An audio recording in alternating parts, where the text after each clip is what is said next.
Jeffrey's had enough of dating. Feminist, man-hater, gold digger, cheater. Why can't Jeffrey meet a good girl? But when he does meet a girl, she thinks she's a 10. Ma'am, come on. Is it any wonder why men across the world are saying that they've had enough and that they're going to go their own way? Adonis watches in such sadness as the men of his tribe opt out of dating, marriage, and sex. They won't be able to have families, and they seem okay with that. But these men seem like they are lacking purpose, they are less driven. Adonis needs to find out why this is happening and who is behind it all. Is it subversion from China and Russia? Was China's one-child policy actually true? Or just a psyop to make the West believe that they're not having more families than they actually are? The destruction of love and the family has been a huge hit, especially to the Western world, and Adonis is saddened by this. Men going their own way. That's kind of like individuals who just subscribe to the same philosophy, which is that there's no point dating and maybe even having sex these days because the juice just isn't worth the squeeze. I had seen the rise of this kind of discussion in the last 5 years, 10 years. And I always thought it was very, foolish, because I was more on the red pill, dating, cold approach, looks maxing kind of side. And so I went from being a guy who was like a complete virgin and didn't know how to talk to girls, to now the problem became that I need more discipline to basically not spend as much time with girls and not be with so many girls. So it's a complete 180s flip. I got the success that I wanted. But I kept on seeing men who were saying that it just wasn't worth it. Whether that was just for casual sex, like hookups, or it was even relationships, girlfriends, and eventually getting a wife. Right now, your perspective of this is yeah, those guys are probably losers, right? They don't get girls. They say that girls aren't worth it. I actually completely agree. Up until 1 or 2 weeks ago, when I started reading a book on men going their own way. The thing I'll preface this with is, it seems to me like the guys who are going their own way and just dropping out of the dating market are a little bit older than the sort of teenagers and young men who watch my videos. So this might not be totally relatable to you, but it seems that the most common type of man who is going his own way is someone who's actually been married before and then got divorced. So if you're watching this right now, chances are you're not married. You're a young guy. You're probably younger than me. I'm 27. You're probably 20 or even younger, right? You haven't been married yet. You've kind of had it in your mind. Maybe you're thinking, oh yeah, marriage is a bit weird these days because it's a government contract, whatever. Picture this though. Imagine you meet the most awesome woman and things are amazing. And it's so just good having your woman there that you've connected with. You have the most amazing sex, which makes you feel awesome. You take her out on dates and everything's amazing. You propose because you want to have children, so you're gonna get married. And within a month of your marriage, she stops wanting to have sex with you. Really picture that right now. It's this girl that you've been with for,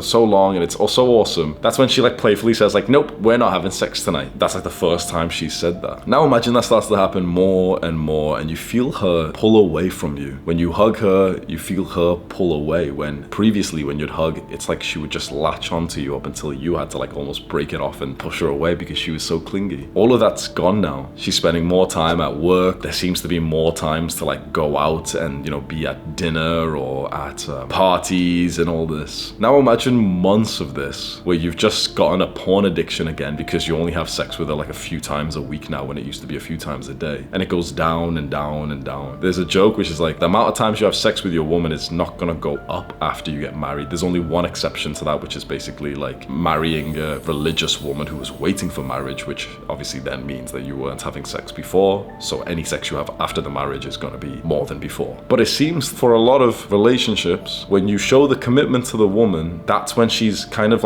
loses a lot of sexual attraction to you, which I know sounds weird and stupid and stuff, and we'll talk about why that is in a second. But just put yourself in that situation, and then imagine another couple of months, she gives birth to your child, which is awesome, but then you're having even less sex. She starts, slightly being disrespectful towards you in front of her family, in front of with your family, a year of this, 2 years, now it's just like dead bedroom, you're barely even friends, you just talk about chores and stuff, and you just almost realize like, wait, like my life quality is so bad. Like I spend most of my time, like, you know, my free time with this person who doesn't even respect me, and I don't even respect her, but we have to stay together because we're married and for our children. And then her best friend gets a divorce. One of the most likely times that your wife is going to divorce you is when her best friend or her close friends have divorced their husbands. You can imagine why. Like, you know, her friends have been talking about it for a while. They finally pull the plug and divorce their husbands, and then her friends like, oh yeah, you know, it's so good and it feels awesome. It's like a cancer's been removed and now I can just be myself. And girl, you know, he hasn't taken you out on a date in 2 weeks anyway. Like, are you really gonna, you know, like they start chatting shit about you because her best friend wants her friend to be single just like her. You know how like crabs pull each other down in the bucket. You're working right now to put in motion your career and your business. Let's say you were making 10K a month before you met her and you had 100, 200K stacked up. You had like 50,000 followers, like you're doing like an influencer kind of business. You were like teaching fitness online. Then when you get with her, okay, it's been like a year or 2 years of marriage and you've gotten up to like 500K or 1 million followers, which is awesome. She gets like half your resources, things that you had built up before you were even together. Obviously, you're not going to send her like half your followers, but whatever money you have in the bank account, at least 50% you will have to directly transfer to her just like that. Then you have to continuously keep paying her every month. So imagine you've given this woman who has stopped having sex with you, maybe she even cheated during the marriage, you had to bank transfer her like $200,000. Maybe you had to go in debt for it just because that was like half your resources or some bullshit. After that, you have to then set up a direct debit, like a monthly payment, because the phrase when a marriage ends is that like the woman needs to be able to live the life that she was used to while she was married to you, which is actually absurd when you think about it. Her life quality shouldn't go down when you divorce. That's why the man has to pay alimony. But often the man who has to pay alimony, the $3,000 a month, he then has to change his life and his life quality has to go down because he has to go downscale to like a shittier apartment, shittier car, further away from work or something. And if you had children with her, then you have to send over child support as well. That's the one that I don't actually disagree with. Okay, you should provide for your children, fine. But now you're sending over like $4,500 a month to her. You're stressed, you're not sleeping, you miss your children, you just miss your woman, and every time you see her in court, she just seems evil, like she genuinely hates you. That love is just gone from her side, but not from yours. And it's fucking heartbreaking to like see her in this position. Eventually, when the dust settles and all is said and done, you've lost years of your life, hundreds of thousands of dollars, and at least for the next 18 years, you have to pay like $4,000 a month to your ex and to your baby, who are now getting raised by another guy. When I studied the arguments for men going their own way, that was the most common life experience that I heard from the guys who prescribe to this philosophy. Now again, you're a young guy, you probably haven't been through this, but it would be very arrogant for you to believe that you're like immune from this. It's so easy for us young guys to be like, yeah, you know, that wouldn't happen to me because I wouldn't even get married, and yeah, you know, like my woman wouldn't stop having sex with me, or you know, it's so easy for us to say that. But there's better men, there's harder working men, more disciplined men, more masculine men who have been through this exact same situation. Here's the arguments that I've seen for this philosophy of men going their own way. The biggest one seems to be, I sound hateful for saying this, but I really do think it's true. It's just the low quality and the low value that women bring to your life. Now, of course, there are tons of amazing, good people out there, men and women. But if you are a guy who's been trying to date recently, you probably have realized like a lot of girls are actually not really that nice. In fact, if we're just going to be honest, a lot of them are actually really fucking mean, like really arrogant, really egotistical. A girl who objectively is like a 5 out of 10, she can get messages from guys who are really, really hot, really attractive, really successful, and eventually she can go and hook up with them. Because you can imagine like an 8 out of 10 guy, like a guy who's pretty successful, he's pretty attractive, he's got a nice six-pack and everything, you know, he's one of like the top guys in like your town, your friend group, whatever. He might still end up like smashing a medium tier girl. I know this sounds like really autistic, medium tier, high tier, 8 out of 10, whatever, but you get my point, right? So we have an 8 out of 10 guy who smashed like a 5 out of 10 girl. Fair enough, kind of like degenerate, whatever, but okay, fine. Problem is that 5 out of 10 girl is gonna routinely like see this guy. So it's not just once, you know, a lot of people don't just hook up once, by the way. So this 5 out of 10 girl is constantly seeing this guy, taking screenshots of their messages, seeing his new Instagram pictures where he looks literally heart-taking screenshots, sending it to her girls because, you know, she's getting a level of status for being with this guy. This guy is probably not doing that. He's probably not showing this girl to his friends because, you know, he kind of feels like, oh yeah, she's not that great, but I'm just like casually sleeping with her. This girl, after a few weeks, few months of getting pounded by this guy, starts to feel like she deserves him. So when she wants commitment and she, you know, asks him like, are we boyfriend, girlfriend now? Instead of him being honest and being brutal and straight up saying, nope, you're not really up to my standards, but I'll just meet you casually, he'll say like, oh yeah, you know, I'll think about it. Manipulative and unfair, but that's actually what happens when women are getting with guys who don't really love them or care about them. They're gonna get lied to, so the guy will lie in a way so that he can keep sleeping with her. That then makes this woman believe that she actually has a real chance with this guy. She believes she's an 8 out of 10, but she's actually a 5. Now let's say you're a 6. You meet this girl who objectively, like, you bring more to the table than she does. And she won't even give you the time of day because she thinks she deserves better than you. And let's say, for whatever reason, she's actually kind of interested in you, right? She ends up dating you, you end up getting with her. Because she thinks she's better than you, she's not gonna treat you nicely. She's not gonna appreciate you. She's not gonna be respectful. The truth is, like, a lot of respect and appreciation comes from people who think that they're below you. Now, true, there's really respectful people who are really high up, really high status. But on average, the more respect and appreciation you want, you probably kind of date down for that, right? If you date a girl who's like more hot than you, she's probably not going to be sat there every day like, oh, I'm so grateful I'm dating a guy who's like below my league, right? It's usually the opposite way around. So you can imagine how painful and like miserable and annoying this relationship would be. So now with the age of like casual sex, degeneracy, Tinder, Instagram, we have a load of women who are single, who actually can't even hold down a relationship, but they won't date you because they think they're better than you, when objectively you actually bring more value than them. Along with this, there's a lot of personality traits that the guys in this book, like this movement, Men Going Their Own Way, say that there's a lot of women who are liars, gaslighters, ineffective communicators. Surprisingly, you know, I'll be honest to you, I actually think there's a huge amount of women who have got quite immature, like emotional management. Like, you know, there's this sort of feminine energy of like a woman who can be chaotic, fair enough. But I actually think a lot of women are emotionally immature. Like, they're very like defensive, deflective. Things can get very tight and very tense in conversations with girls when they'll suddenly like snap at you randomly. Like, you'll actually see a lot of this if you like start dating. What's interesting is girls often pride themselves on like emotional strength and say that, oh yeah, guys aren't very emotionally mature. But I actually think it's the other way around. I actually more often see guys who are journaling and meditating and discovering themselves and working on themselves, including their emotional side. So I actually have more often seen girls who basically don't do really anything productive. They just kind of consume. They're consumers, but they just look pretty. I've seen that more often than I've seen guys who just kind of work on money. And if you have quite traditional, quite strict standards, so for example, you don't want a girl who quite frankly is like a hoe, you're gonna have trouble dating, finding a good woman, because you're gonna end up discovering women who will market and brand themselves as like women who are wife quality, not hoes or anything. But they objectively are. Basically, every woman you meet is gonna lie and gaslight you. Think about how crazy that statement is. I'm sure there'll be people who say I'm exaggerating, but think about that. If you particularly want to know about your woman's sexual past, basically every single woman that you want to have this conversation with is gonna lie to you. So now in this video, I've basically just like shit on like women and dating, but I'm gonna tell you like what my mindset is. So this was me just, you know, telling you the sort of opinions that I've read of other people. But I'll just tell you my opinion. I do think that most of the time that men spend, particularly on sex, but also on dating, which is kind of for sex, like, you know, dating can be for the serious relationship, but it's often because you just kind of want to fuck, and often you might even lower your standards. Like, it's not like really a wife quality girl, but she's pretty alright. When you're in that kind of situation, like, no one wins. You are not achieving your utmost potential and making the most progress to your goals when you do that. And here's the weird point. I really want to get this into your mind, right? Imagine the version of you that makes the fastest progress to your goals. You will get to a point where women will literally chase you if you go about your life journey in the right way, which is the way that I do it. So if you watch my videos and you basically do do the things that I suggest, which is like the aesthetic body, confidence, clout, like influencer business, millions of followers, body language, all the stuff that I talk about. If you make as fast progress as possible, you will get to the point where girls will genuinely like make it easy for you. They will throw themselves at you. They will chase you. I know there'll be someone watching this thinking like, no, girls don't do that. And girls, like, there's lots of rich guys and lots of guys who have got muscle, and girls don't chase them. But again, if you do this the right way, the way that is on my channel, because I am not a guy who just builds muscle. I'm not a guy who just makes money. I'm not a guy who's just learns game and personality. When you mix all of them together, there's basically no competition right now. In the next few years, there will be because of content like this. But right now, there's very little guys who are like millionaires with millions of followers, but also handsome, but also they've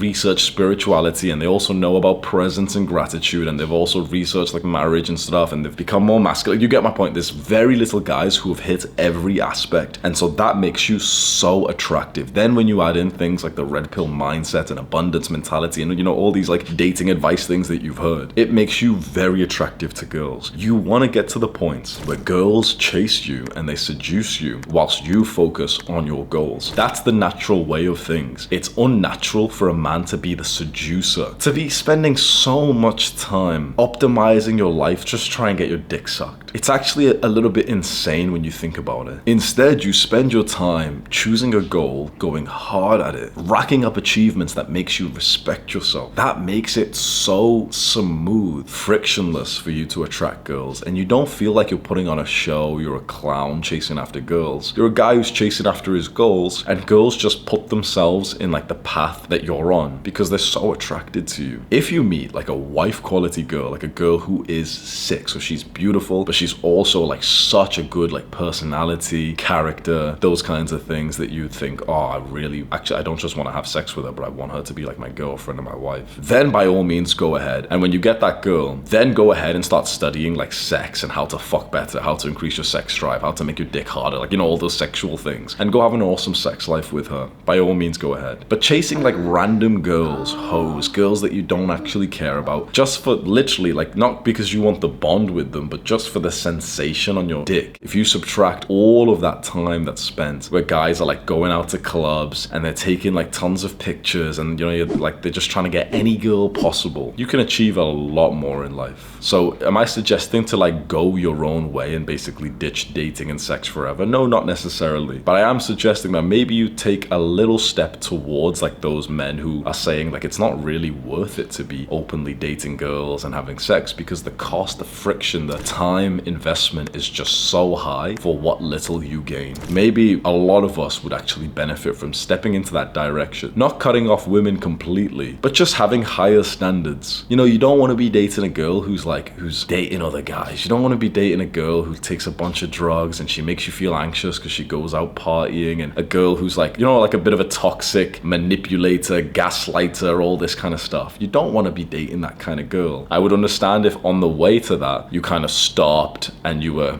fucking around a bit and dating and stuff. I would understand because that's what I did. But I will say the version of you that just stays focused on the goals, including, the body language, social skills, like everything, like being romantic and learning about women at the same time. That version of you is going to get to a point where he's actually happier with his dating life much faster than the version of you that's just trying to optimize to get head from a random girl right now. But it's just like, it's not fulfilling. It's just being a degenerate. You can subscribe to this channel if you want to. Do the hard work, especially when you don't feel like it. Mwah.